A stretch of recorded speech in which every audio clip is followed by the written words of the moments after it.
Рысбек Жантаевич, сиз айтсаңыз, мына бузуулар боюнча кодекске өзгөрүү кирип атат да. Бул жерде 75 эсептик көрсөткүч, анан 230 болуп атат да. Ушул канча мыйзам бузуулар болду? Кайсында дейсиз? 11-чи мыйзамда.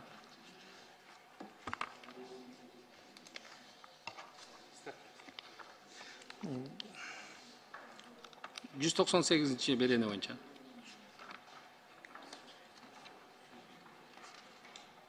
Кайталап коесузбу, уруксат болсо? 75 эсептик көрсөткүч бул жеке жактарга, юридикалык жактарга 230. Канча мыйзам бузуу болду?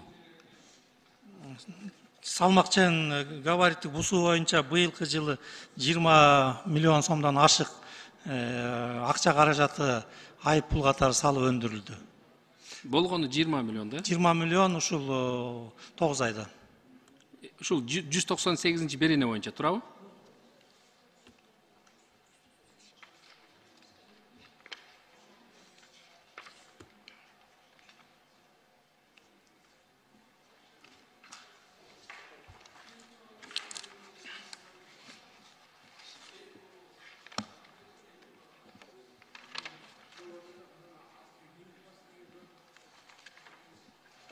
Мен жооп берип койсом болобу?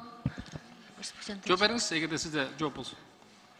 Башкарма. Аты жөнүңүздү айтып кетиңиз. Рысбек Жантаевич, мен жооп берип коеюн. Штрафтар боюнча. Кечип калып, мен просто 2 мыйзам аралашып калды да. Штрафтар боюнча. Мен биринчи мыйзам боюнча сурап атам, биринчи мыйзам боюнча. Азыр ушул Аты жөнүңүздү айтып кетиңиз. Ибраимова Гүлсада Идрисовна, жол транспорт коопсуздук чөйрөсүндө контролдоо башкармалыгынын башчысы. 198-чи берене боюнча азыр бул жерде тех регламенттерден продукцияларына болгон продукциялардын мыйзам бузуулары боюнча берене, бул берене боюнча баягыда эктен кат түшкөндүгүнө байланыштуу бир орган сертификацияга 230 эсептик көрсөткүч менен бир айып пул салынды. 75 эсептик көрсөткүч менен бир 20 айып пул салынды. Неге дегенден биздин азыр ишкердик субъекттерди текшерүүгө мораторий болгондугуна байланыштуу азыр бизде текшерүү иштерине чектелүү киргизилген. Азыр биз арыз түшкөн маалда гана текшерүү иштери жүргөндүгүнө байланыштуу азыр бизде айып пулдар азыраак салынган. 75-чи эсептик көрсөткүч менен бир 20 ай бар, ал эми 200 эсептик көрсөткүч менен бир штраф бар.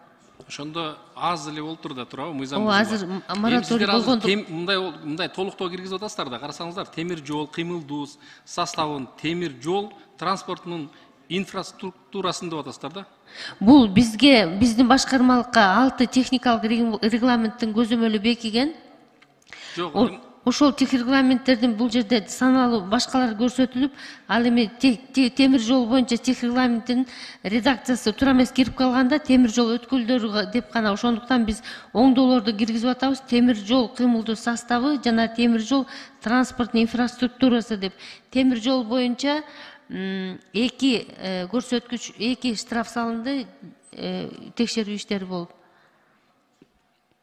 Биз азыр темир жол өткөл составын, кыймылдуу составын жана темир жол транспорттун инфраструктуралын как продукция катары гана текшеребиз да. Тех регламент талаптарынын аткарылышына дал келүүсү боюнча. Эгерде азыр ушул мыйзам кабыл алынып кала турган болсо, темир жол боюнча мыйзам бузуулардын бардыгын аныктайсыңыздар да, ошондой болуп атат да, турабы? Ошон үчүн жок үчүн киргизип атасыздар.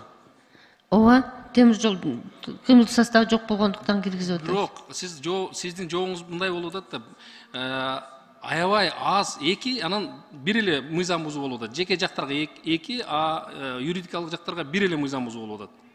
Мындайча айтканда бул статья иштебей атат деген сөз.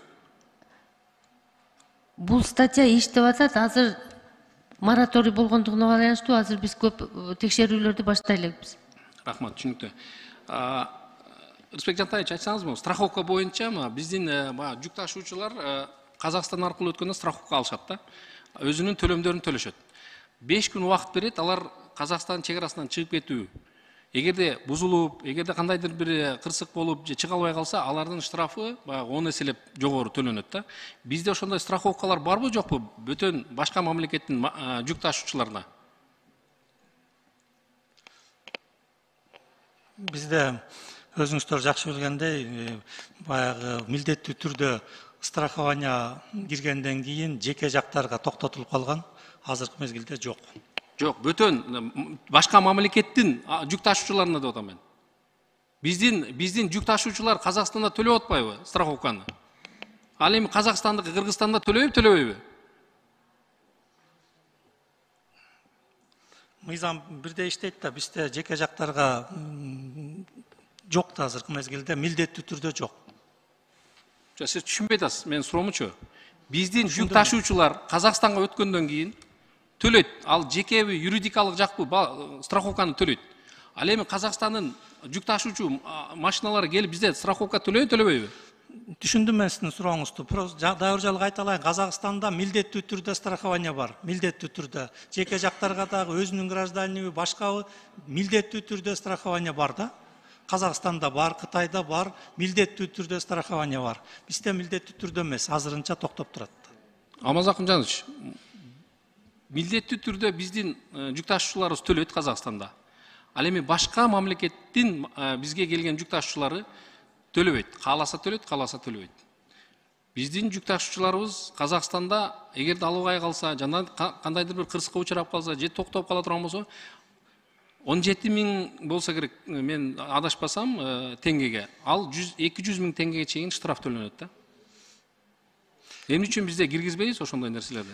Негизи бизде кошумчалап коеюн. Негизи мындайда, биз жана ээктин алкагында биз башка жүк ташуучуларга ээктин алкагындагы анан биздин жүк ташуучулар деп бөлбөшүбүз керек. Эгерде биз кандайдыр бир талап кийре турган болсок, ал талап баардык жүк ташуучуларга тиешелүү болуш керек. Эгер биз жолго дагы кандайдыр бир жол салымдарын кийре турган болсок, ага кыргыз жүк ташуучулары дагы, башка ээктин алкагындагы жүк ташуучулар дагы төлөш керек. Ошол себептүү азыркы мезгилде страхование боюнча биздин ташуучуларга токтотулган да. Казакстан ээктин мүчөсү да, Кыргызстан деле. Эмне үчүн Казакстанда төлөйбүз? төлөйбүз? Алардын өзлөрүнүн дагы айдоочулары төлөйт страхование. Россияда дагы бул милдеттүү страхование бар. Анда биз дагы киргизишибиз керек. Бизде мыйзам бар, баягы өзүңүз жакшы билесиз, баягы элдер чыккандыгына байланыштуу мораторий болуп токтоп турат. А так мыйзам өзү бар. Мораторий менен токтоп турат. Ыктыярдуу анан милдеттүү, ошо эки түр азыр. Рахмат. Рахмат.